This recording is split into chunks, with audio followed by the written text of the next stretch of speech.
Welcome to another episode of the SHESELLWEED podcast with your host. My name is Mindy. Mine is Jax. And we have a very special guest with us today. Super excited. We have CP Christina Perpetua here with us. So also known, you'll know her as Chronic Kicks because she got that swag. You like know that. she's got the special The ones kicks. on. She got the kicks. And the chronic. And the chronic, that's right. Always with that backpack. So she's also a good friend. We've known CP for many years. And she is also the senior account executive for Up North Distribution. So, and we'd also like to welcome all of you back. Thanks for rocking with us on another episode. Where we want to thank our sponsors, the Pocket Dispensary and Delta Boys, That's for their contributions to this podcast. Getting up and running, definitely a labor of love. With me and Jax, and we're excited to extend our hearts to our friends that come on and hang out with us. Yeah. So, there's just so much education, so much success in the industry for many people, and I really want to talk about like the good things, right? Yeah. Like the positive things, and how we can come together and build whatever we're doing in our careers, in this industry. Well, and I'm happy that CP is our very first guest because she brought us together and she brings everybody together so well. And we are honored to have you for our first guest, CP. I'm honored to freaking be here for your guys' first guest, from, just introducing you guys, and like from us, our first meeting, that was even this year, which is crazy. And I knew you guys would be doing such cool things together. So to see this is like, wow, this is awesome. I agree. And that's the beauty of it. You're out there, you're always networking, you're putting in a lot of work, a lot of hours, just meeting people. And this is a people industry. Yep. For sure. Well, every industry is a people industry, but especially in this one where networking is how we've gotten to know each other. But now we have we're known now. We don't have to hide in the shadows. Yeah. So I agree. Yeah. How does that feel to kind of come from, different places, different industries, different kinds of careers, and kind of that feeling of, the freedom. The freedom of cannabis is something that I hear you talk about a lot. Oh, for sure. I mean, just being a woman, being Filipino, coming from education, coming from the medical field where I constantly had to hide it. Yeah. It's great that I can shout from the top of my lungs. I'm in the cannabis industry. Yes. I smoke weed. Hell yeah. She sells weed. And I I sell weed. Pounds and pounds and fucking pounds. I always say on my stories and stuff, like, CP the plug. I was That's what CP needs. She needs one of those a gold connector. Like, if growers are about their cultivation, my cultivation is in relationships. Yeah, that's So, beautiful. That's great. Yeah. It's needed for sure. So you said you were in the medical and the education industry. What was your first transition into deciding to go into cannabis as a career? Did you sell weed before? Were you like doing little side hustles and stuff, or was Allegedly. okay? Not to the kids, dude, but when I was a kid, Allegedly. gotta make sure we were this correct. we don't know where this is going now that it's all public and all, but Well, that's the beauty of it, right? Of See, course. like that's the we beauty had of the it. 2 for 15s, Yeah. and I was like all about that. But Awesome. yeah, but not on this scale that I am. Okay. It's What, not and where you feel safe too. How did you wind up getting with Up North? Was Up North the first company you worked for? In the cannabis industry, Yeah. no. I worked for a marketing company, and then I also worked for S.S.W at the same time. I got both the jobs at What's the same S time. Shops? S.S.W was a cannabis beverage.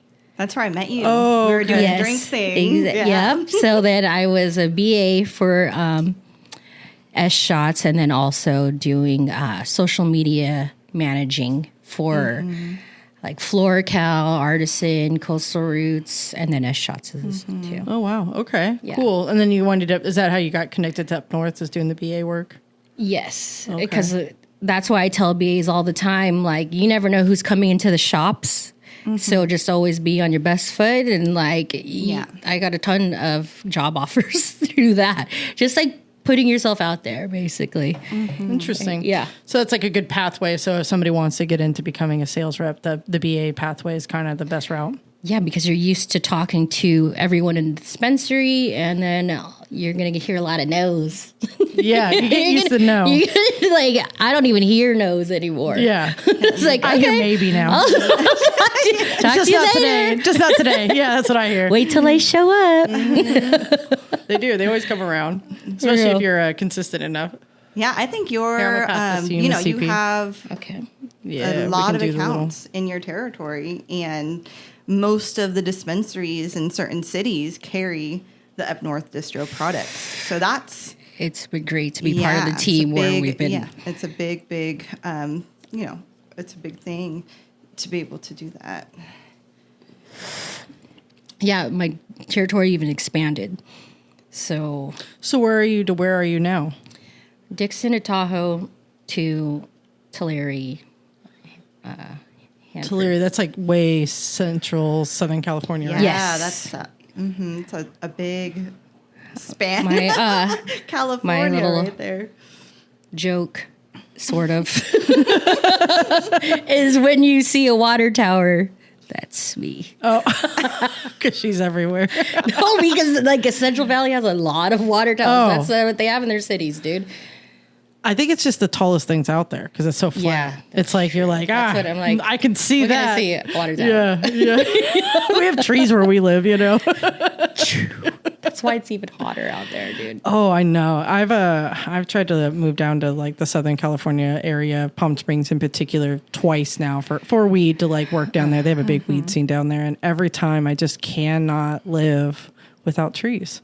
And as soon as I get home and I start seeing the trees, I'm like, I'm home. Right? I'm We getting need home. trees. We Okay, need cool. trees. Trees are important, man, for me Yeah, at least. for I know, you know, some people it's the beach or, you know, they got to live near the beach or whatever. For me, it's trees. Yeah, nature in general. Just Gotta that be by view, nature. that- Yes.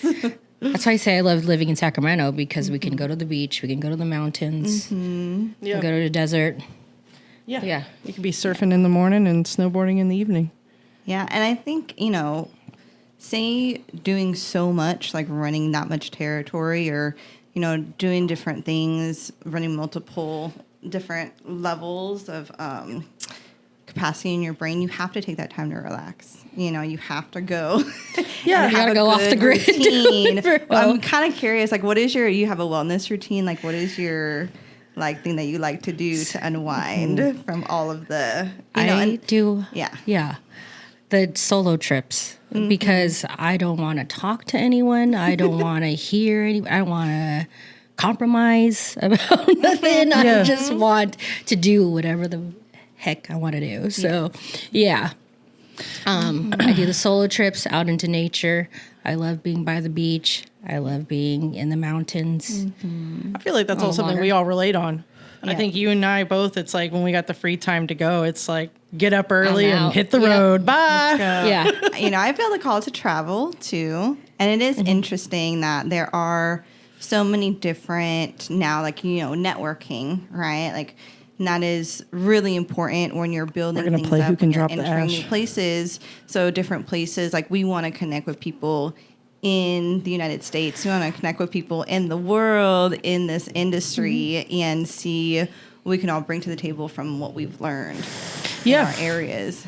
Yeah, that's actually probably how. So when I was networking around the world, and I'm like, if I could meet people in different countries, I could definitely do that where I live. Because Yeah. it's not that Sacramento is small, but I could definitely get around there. Yeah, I mean, you're probably one of Yeah. the most well-known people I know. I mean, I can't go anywhere without somebody saying something about CCP, and never in a negative way. It's just your name gets brought up a lot. So you're definitely a social butterfly. I am, but I'm also a recluse. And We'll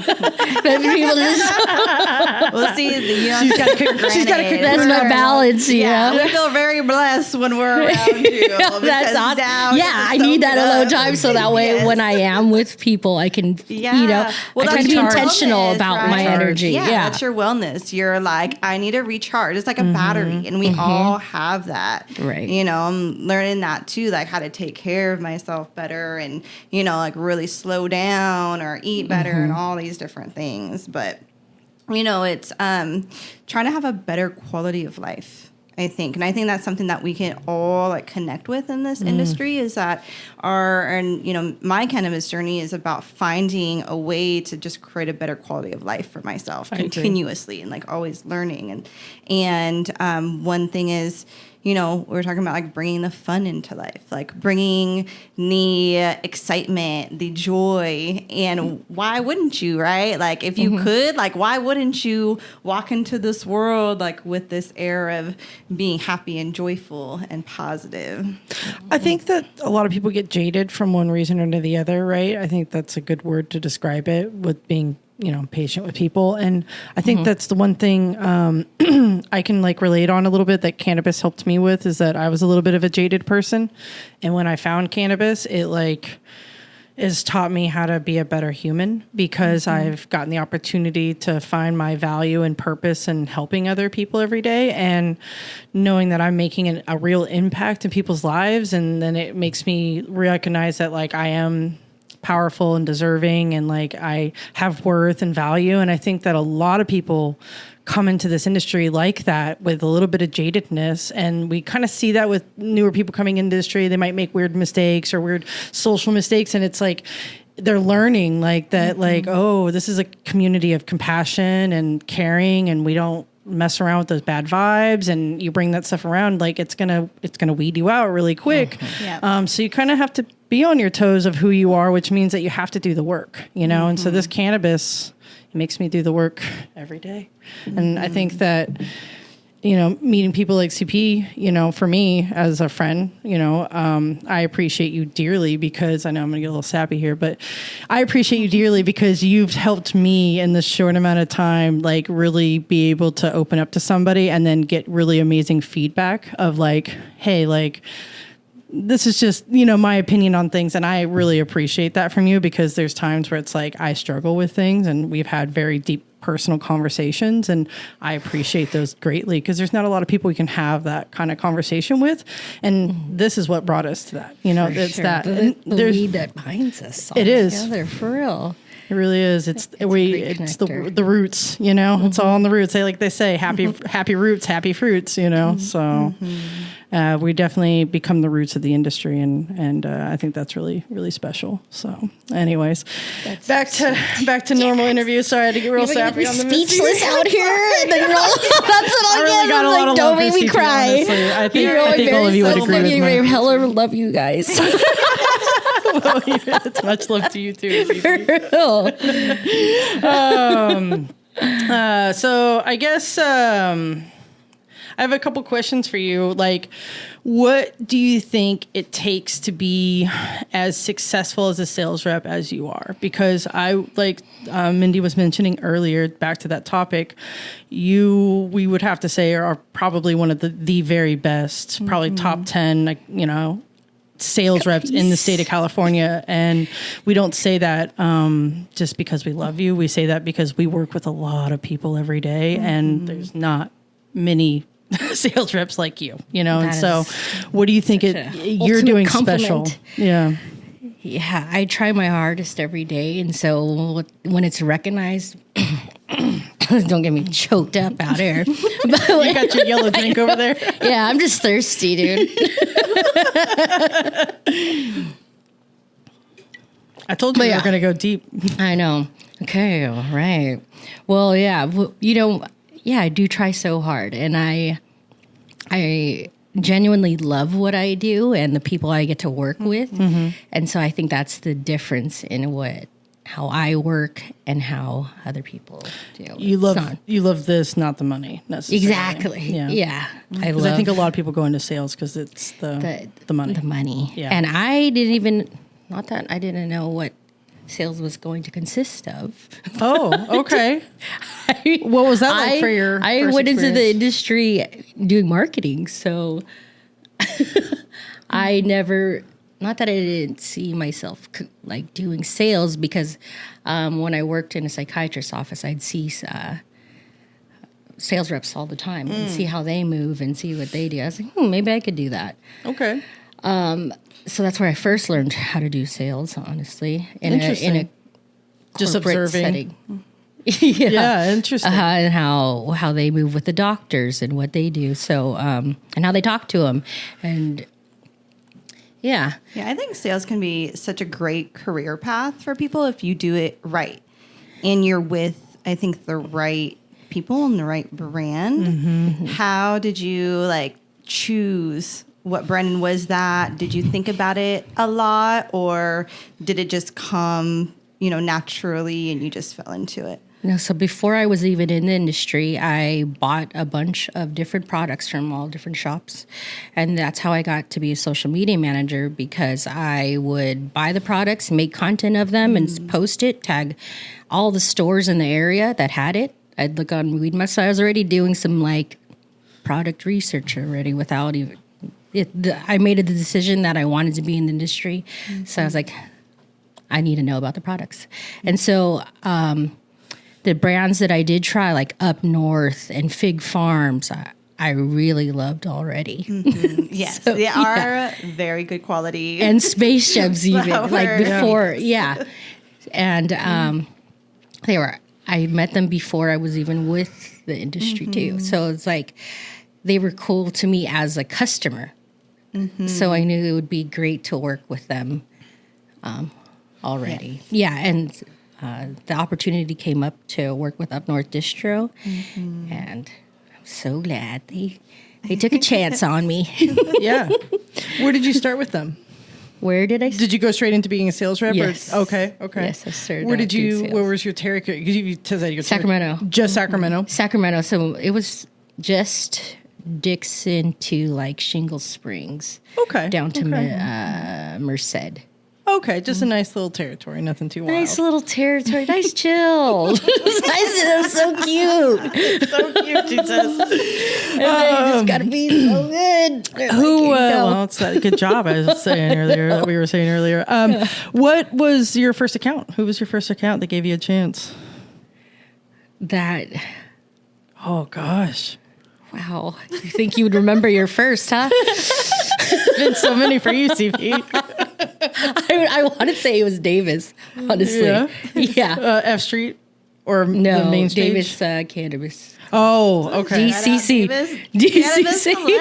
Yeah. There you go. That's why ATA group, dude. I love the ATA Good group of people. I know. She always says that. She's like, I tell everybody. There's Mindy in the ATA group. I'm like, who? Who do you? I'm like, because I hella learned. I learned every single time, and they're just fun peeps. You know what I mean? Like you would be in the ATA group. Oh, I appreciate you considering me the quality of those people. You know what I mean? Yeah, like you went to that college of weed with them. Yeah, for sure. There are some of us, I feel like, we just really went hard into cannabis. Like, it's like we need to know everything, not just a little bit, but like everything. Yeah, it's important to know about, how it even works in your body, how, especially on the retail level, right? Like we are the ones that talk to the customer, so we have to know the best ways in which to navigate people through. So let me moonlight in one of your guys' stores.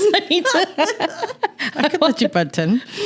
Anytime. No, it's a great way to learn. It is. I think so. Starting from, anywhere, even BAs, like you're in the dispensary all the time. Yeah. You hear like how, just like listen and be like, what are the bartenders telling the members? What are they asking for? All right. I'm going to listen to them. Yeah, no, for sure. And be like, what's that? I'm going to do some secret shopping. Watch. Yes. I have reps that do that. They'll come in all sly, like they're a customer, and then they'll start asking my bud tenders like weird questions, and then my bud tender will come back there and be like, this guy's like asking some weird questions, like, are top selling products, and then then what about what do we care about percentages here? And it's just weird. Can you like come help me with him? And then it's like you get out there and he's like, hey, my name's Ryan and I'm selling, Buckaloo weed, and I just wanted to come in and check out your store. And I'm like, that's awkward. Like, why did you come in like Why that? you come in like that? I know. Do you like it better like that, or when they come in and they're like looking for you, right? Like I prefer when they come in and I go, hey, send me an email, I'll set an appointment with you. And then I set an appointment with you and then we have a conversation. Or if you come on the hours that I tell every rep, Thursdays and Fridays between noon and 1 o'clock are open. There you go. Just so you know. She's open. Just so everybody knows. I got that shit Come out down. to I do feel bad, I appreciate You have sales reps. You guys are hustlers, you guys are out there grinding every day. It's And hard out here. Yeah, like how do you It's go hard out into here. the store and like not make it awkward? Because it's like, okay, you gotta bust your. I You don't tell know who the them. buyer is. Yeah, I'm looking for the buyers. How many times do you go back a lot? Or are you like a repeat if people are like, they're not here today? I'm like, okay, just tell them I can buy again. And Oh, you're a repeater, huh? You just keep showing up. Eventually they'll talk to you. See, that's how you win. Just so everybody knows that's how you win. That's an important quality for sales. Just stay resilient. Yeah. Even a no is No knows, right? Just maybe. It's like, That's right. Next time. yeah. There's some no's. There's some no's. Yeah. Well, it is certain times where, the stores do go through whatever we have on our shelves and there's a limit to what we can do. So it goes up and down. So you might just hit that point where it's like, oh, we're really looking for that right now. Yep. Exactly. So you have to stay persistent. Because some brands are not going to be around and they're like, hey, remember us? Or We're like, still you know what happens? which is consistency, exactly being around years and years and years. like I'm still here whenever you're ready, dude. It is kind of a crazy world where you hear all these businesses shutting down, and like to be successful in this industry is a big thing, and we do have to celebrate it. And I do think it's because it's people that are doing it the right way, and working and being in this place without the profit over people. It's people over profit versus profit over people, and we see those bigger ones like Ease is just shutting down. Like this is interesting. My thought about that is that I feel like a lot of people have the mentality that cannabis is at the point where it's like opening a deli, you can like project everything, and unfortunately you can predict nothing. Like I just had a great conversation a couple weeks ago with another manager, and we were laughing about how we can look at all the numbers we want on the screen, but unless we actually just go look in our cage at like what we have and like what's on the floor and like kind of what we've been seeing in sales, like that's how we can predict it. But to just look at computer information, it's so unpredictable, because what we did last year is we might not be able to do this year for one reason or the other. Always changing. It's insane. Yeah. So it's important for that sales consistency for sure, of like checking in with everybody. Because like I just had a guy win the other day. He came in once a week for like 2 months every time. And finally I was like, oh, hey, you're here. Cool. Actually, I do want to buy your product because I've had a lot of customer demand for something like that. And I remembered you, but I couldn't remember your information because I forget. It does happen. It was like, okay, perfect. Yeah. So can I like get an order in? And you're like, yeah, let's do it. Yeah. I'll email you my onboarding information. We're about to be best of friends. Yeah, that's so funny. Oh my god. Well, it does happen. It really does. Yeah, but the sales is the most important part for a brand. That drives your revenue. That drives all your income that you're doing. So it's super important to get out there. And I think our industry needs really good sales reps who are organized and they're friendly. Everything is fresh. Everything is on fresh point. samples and very important. I cannot stress that enough. Samples are important, see? Yeah. Very fresh samples. Please do not send me old samples.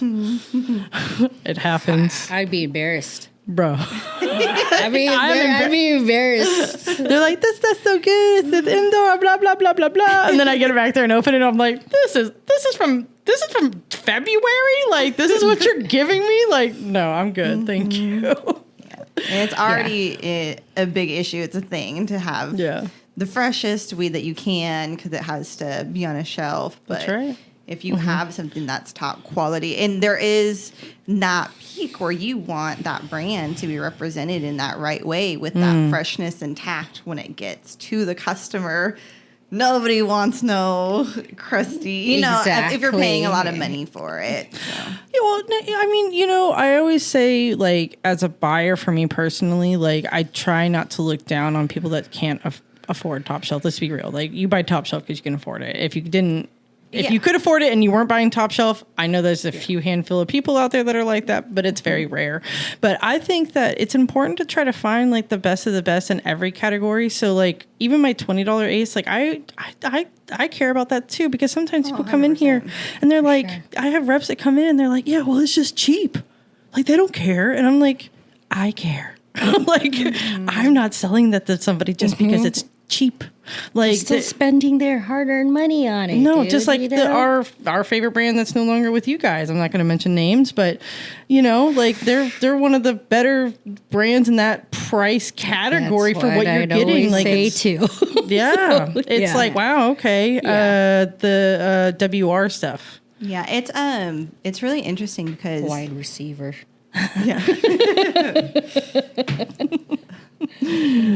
the number one like complaint that I get on my Google page is that my prices are so expensive. And we have eighths that are $20 out the door. Yeah. But we don't have, and it's not because, I can't cater to that. We'll try to have shake. We'll try to have other stuff. Yeah. But I just do not want to sell weed that's not good for people. It's like, I don't want to just sell anything. I want to sell at least, something that is affordable, but yet still good quality. And, it's hard to to navigate when people Are gonna want to complain about that. Yeah, it is. That's why difficult. I like with the brands that I am with, we always make sure that if you're going to pay top price, you're going to get top buds. Yep. You're not going to get smalls. You're not going to get something that's not going to smoke well. And Yeah. What have a- what do you think as a sales rep like makes your job easier with the brands? Like are there certain brands that maybe you sell currently that like they're doing a better job than the others in the way that it makes it easier for you to sell it to the like the buyers? Well, And for them to then in turn I sell was it just to the asked customer? this question by a brand owner today. Oh, okay. We'll make it easier. And I'm always like, if you can listen to our comments, I would like that I hear in the field about, because I talk directly to the buyers or GMs about certain things to tweak about the brand, then it will be more successful. So, because I love when brands listen to my suggestions too. You're like, oh, they actually listen. Yeah. And so, as long as Because it you- makes your job easier It does, if the exactly. customer gets what they want too. Like, hey, help, and we want that to happen as well. Like, we want people to, because everybody is so different. Every different club, every Yep. different client that you have is some going to be people different like my roles. ours, some people want jars. That is really good. That tastes really good. What This that is one? a Sense Golden Pear. Okay, nice. Yeah. Yeah, I think that there's a big disconnect between the brands and wanting to listen, because I think that a lot of people come into a lot of heart when they're making a brand, and it's really It's hard for to them, listen exactly. to I know about that. consider like criticism, because it's hard to discern between criticism and like somebody just being hateful towards your brand.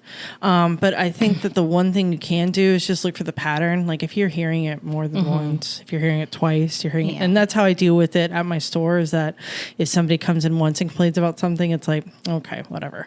But then it's 2, it's 3 times. Okay, Yeah, now it's that's a it. problem, and I nip it in the butt quick. But I see a lot of brands lacking in that ability to say, okay, like we've heard it enough. Like we need to fix it now before it affects our brand anymore, because customers, for them to come in and spend $20, $30, $40, like you have to realize like that's a significant amount of money for them. And if your product is not making that standard for them, they feel very betrayed. Like I just spent my hard-earned dollar on you and you're not taking care of me, and that's just something that I think brands need to kind of feel a little bit of. Like, you got to see it from the customer's perspective. Like they feel hurt now, like they feel betrayed, and you're just seeing it from the perspective of like, well, it's just, it's whatever. It's just all I had, and it's like, yeah, but then you have to knock it down from a price. You can't sell it at the same standard. You got to find another way to sell that, because if somebody's used to your brand being at a certain standard, that was something that was talked about at that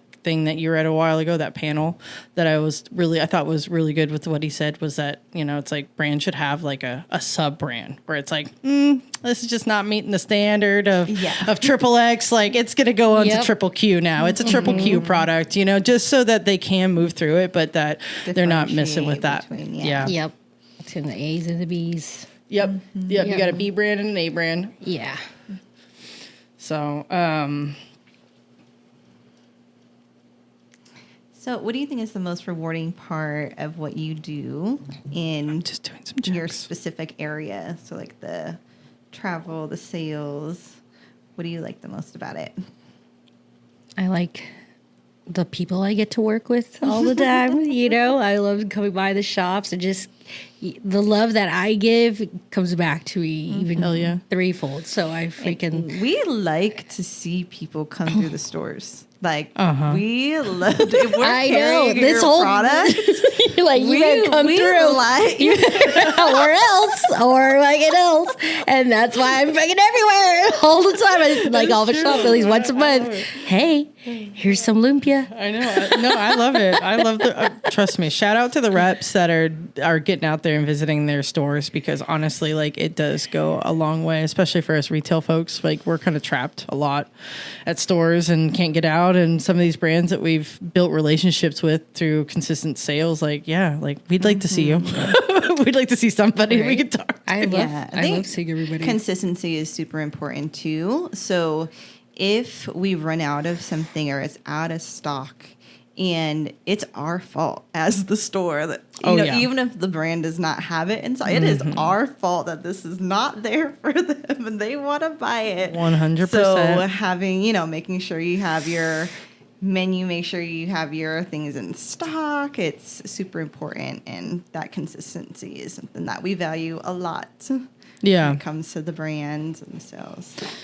Do you think that there's a really hard part of your job that is just the toughest part of your job, other than the driving? Spreading myself super thin. Yeah. Yeah. If I have to be, everywhere all the time, it is, along with doing all my admin work too, it is a lot. So, yeah, that's probably the least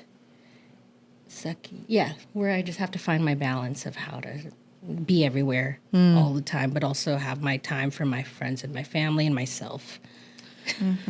I got an off-the-wall question for you. Has there been a strain that's come out that you recently worked with, like in sales, where you were really surprised at how fast it sold out? Like you were like, whoa, everybody's trying to buy this. Why? All of a sudden, what's going on? Has there been anything recently that's... I feel like we know which ones are going to fly. Oh, you do? You already predict. Okay. That's why I'm gotta get on this now. Before it sells because out. it's gonna sell out. So I know, and that's why I try to tell you. You got that early menu. You got to click that early menu. Early menu. I'm not kidding. No, I've learned that I can appreciate about that about Up North is that they have that menu that uploads on itself on a pretty. It probably updates every daily-ish, yeah. And it's really handy because if you're looking for something, you can just get on there every day, and check it and be like, oh, it's there. Can I order it, please? I'll have it delivered in 2 weeks, though. But I have a great support staff that sends them. I mean, they redo the menu every day. Yeah. I send them the orders. You think that's important? Are there certain qualities of a distribution as a sales rep that you would think would be important to look for? If you were younger, you going back. I mean, I think you landed really luckily with the company you're at, but are there things that maybe you've seen with other distros that you see with the one you're with that maybe you're like, yeah, I'm glad I'm with these guys because this could be really tough to be a sales rep that way? I think for any company, you'd like to see that people have been there for a while. Okay. And with Up North, people were there for 4 or 5 years already. what stayed with the company. So I do was if you're going, especially in our industry, which is sad, but that's how it is. It takes years to find out and just observe and watch. Or they don't last that long, especially as sales reps. And Yeah. I've worked for Up North for 3 years now, which is crazy. Yeah. Yeah. No, it's excellent. I would agree. There can be a lot of overturn in the cannabis space for sure, and they can either be for management reasons or just the company lets people go. I think that's the hardest thing that you've made it through out of all the years that I've been a buyer is you've been able to keep your job. I've seen a lot of reps just hit me up one day and I'm like, hey man, I haven't seen you. And they're like, yeah, they just kind of cut us one day. And you're like, oh, shoot. Okay. Well, who are you with now? They're like, well, I'm at this new brand now. Like, you're like, okay, cool. I'll take a look at it. But I think that you've been very blessed and worked very hard to maintain your position there because, yeah, like I said, people, shit goes down that you can't even predict. Like you said about Ease. How many people have had long-term jobs with that company? Long-term jobs that are now just like out of work. Yep. Harborside, same thing. Like that's another crazy one. Yeah. It's just, it's hard out here. I think what it is back to that patience over profits. I was thinking about it. Is like, it kind of feels like there's people that are cannabis community. We'll just say people in the cannabis space that like start brands and then they need that capital, right? Yeah. And if you get with the wrong shareholders that maybe have the intentions of like, I don't see longevity in this. I just see like, I need profit because it's like this new industry and they don't get it. It's almost like they find a way to like board member the people out that like actually started it, that would resist it. And they just start just draining it. Like that's kind of like the Harborside article that I read about. Their thing is like they pushed the brothers out and then the shareholders they just started draining it basically. And it's like, that's so crazy. Like how that can happen, just you've started. I mean, that's like your whole life into something. And then just people one day are just like, you're out. Well, just putting more people, on top of what you're doing. Like, do you need, it depends on the direction that you're going, but, you couldn't predict anything. Everything was happening real time. Yeah. And we thought that we'd be publicly traded companies. And I know I have stock in their thing on E-Trader. I have stock in Harborside. And it was, I bought it when it was like 75 cents and then it went up to like $1.25. And I was like, okay, cool. We're like doing something. And then all of a sudden it was just like, and I think it's like 19 cents right now. I didn't have much money in it. I think I had like $100 in it. It's not much, but I was like, I was like, oh, I've got the insider. No, they're going to make it. No, not at all. It's that's why it's rare if it's grower owned, which is Fig Farms is grower owned, Sense is grower owned. Yeah. Right. And they've all done a good job like growing as a brand, I think, especially Fig particularly. They've done an incredible job growing because they're in multi-states now and stuff, right? Mm-hmm. Yeah, it's a lot to maintain. I can imagine what that's like. Do you think you would ever transition into like becoming a sales rep outside of California? Like go to another state? Yes, that would be dope. Please hire me.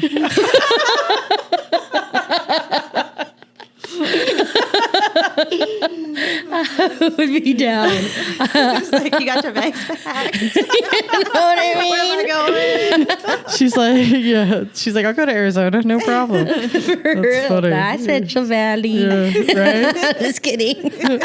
Tucson, here I come. For real. But that would just be so cool to see the different markets in different states. Yeah. Yeah. Mm-hmm. I do like seeing different diversity. I feel like you'd be you would come in like I'm sorry, I didn't mean to interrupt you. I was gonna say you'd come in like a first string like football player though. You'd probably slay the rest of the market, so for California, let's see. Coming all nice. When you move to, it's like you have that drive, you have that passion. Like I'm here for a reason. No distractions. Yeah. Yep. And when I was in education, I would tell kids all the time, like, if you are doing something, go fucking full at it. Like, you know what I mean? Yeah. Go out with all your heart. And so, why not? And then you won't feel bad about anything you do if you just are always going to the fullest. I feel like that's why it's great to for people to come together and to like make really good friendships with each other in the industry, because I had to sacrifice a lot, like I had to say no to a lot. Like I don't do a lot of things to, like everything I do is wellness, but like I don't do things for entertainment. I don't go just to have fun. I have fun while I'm working and like make that happen with my friends that I all, go and smoke with, and it's valuable to know what the weed tastes like and the QC and to quality control everything, and everything's always on point. And that's the part that I love about it too, is just hanging with my friends and going in the sesh. And so sharing thank you. and carrying. Yes. Yeah. Thank you for seshing with us, and thank you for being on the course. podcast, EP. You guys, for real. You guys are such amazing people, like knowledge-wise and heart-wise as well. Well, is there anything else you'd like to share with the world, CP, that you feel like the world needs to know? Fuck around and find out. Okay, that's Fuck around and find out. CP's life. Yeah. life quote. I'll have to get her a t-shirt now. So, well, thank you for being a guest with us, and thank all of you for tuning in to the second, or I guess third episode. Sorry, it'll be second or third. We'll see where we land with that other episode. But either way, we appreciate you guys tuning in today and watching us talk. I've smoked too much weed. I'm not going to even lie, folks. But once again, thank you. I hope all of you guys have a great evening or night or day, wherever you're coming from. And make sure to follow us at SHESELLWEED on Instagram, YouTube. We're going to be on Apple. We're going to be on Spotify. You can follow us anywhere you like to listen. Or if you want to watch us, you can also watch us on YouTube. We also may do some lives in the future, so get ready to subscribe and tune in for that. And we will catch you on the next time. Thank you, CP. Bye.